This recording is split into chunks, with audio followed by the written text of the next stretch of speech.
নমস্কার, আপনাদের সকলকে স্বাগত জানাই চ্যানেল রূপা মুখার্জিতে। জয় কৃষ্ণকালী মায়ের জয়, কৃষ্ণকালী মায়ের আশীর্বাদ এভাবেই আমাদের সকলের উপর বর্ষিত হোক। ভগবান এক ও অদ্বিতীয়, এই কথা আর প্রমাণের অপেক্ষা রাখে না। কিন্তু যাদের মনে এই নিয়ে বিভ্রান্তি আছে তাদের জন্য এই ভিডিও। আপনারা ইতিপূর্বেই জেনেছেন যে কৃষ্ণকালী মায়ের মন্দিরে কিন্তু সর্বধর্মের মানুষের আগমন হয়। এখানে আসার জন্য কাউকে কোনো বিশেষ ধর্মাবলম্বী হওয়ার দরকার পড়ে না। সারা পৃথিবীর লোক যেমন আসতে পারেন, তেমনি যে কোনো ধর্মের যে কোনো মানুষ আসতে পারেন। আপনারা নিশ্চয়ই খেয়াল করেছিলেন যে মন্দিরে প্রায়শই মুসলমান ভক্ত আসেন এবং স্ব-ইচ্ছায় আসেন। কোনোদিন কিন্তু কোনো মুসলমান ভক্তের মুখ থেকে এই কথা শুনবেন না যে মঙ্গলা দেবী তাদেরকে টাকা ঘুষ দিয়ে মন্দিরে নিয়ে এসেছেন। না, এই কথাটা বললাম এই কারণে যে বিরোধী গোষ্ঠীর সকল লোকেদের সবসময় মনে হয় যে মঙ্গলা দেবীর এত টাকা রয়েছে যে উনি এইভাবে টাকা পয়সা জিনিসপাতি নয় ছয় করেন এবং টাকার জোরে তিনি আজ অবধি সমস্ত পাবলিসিটি করে চলেছেন। না, কি মনে হয় যে দীর্ঘদিন ধরে অন্যায় ও পাপের পথে যারা চলে তাদের কি ঈশ্বর কোনো রকম শাস্তি দেন না?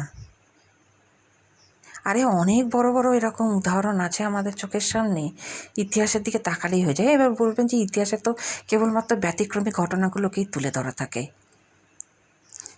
তাহলে ভালো মানুষদের এত এত কষ্ট পেতে হয় না। আরে আপনারা নিজের কথা ভাবুন না।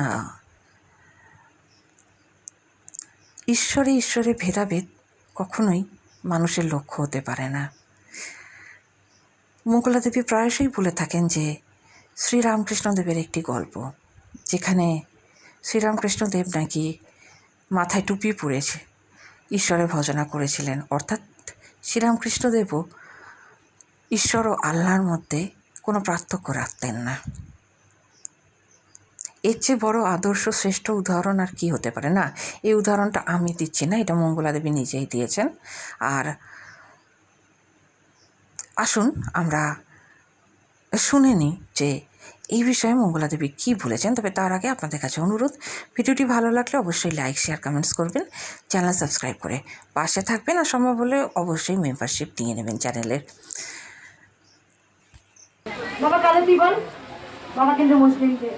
আমি আগেও বলেছিলাম পরমহংসদেব মাথায় টুপি পরে নামাজ পড়ে দেখিয়ে দিয়েছিলেন, ওরে মা সবার, তিনি কৃষ্ণ, তিনি আল্লাহ।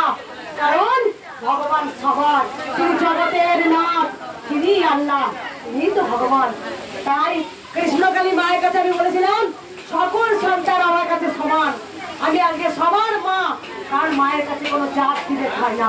সবার আগে মানুষ সত্য, তাহার উপরে কেউ নেই। তাই বাবা দেখো মুসলিম হয়েও তার ভক্তি বিশ্বাসে এসেছিল। 7 বছরের রোগ মাত্র 7 দিনে ভালো হয়েছে। এই বাবা আবার আজকে 11 জন না 12 জনকে নিয়ে এসছে। এই বাবা আজকে রোগ হয়েছে, এই বাবা বলেছে কি কৃষ্ণকালী মায়ের কাছে চল, দেখবি সুস্থ।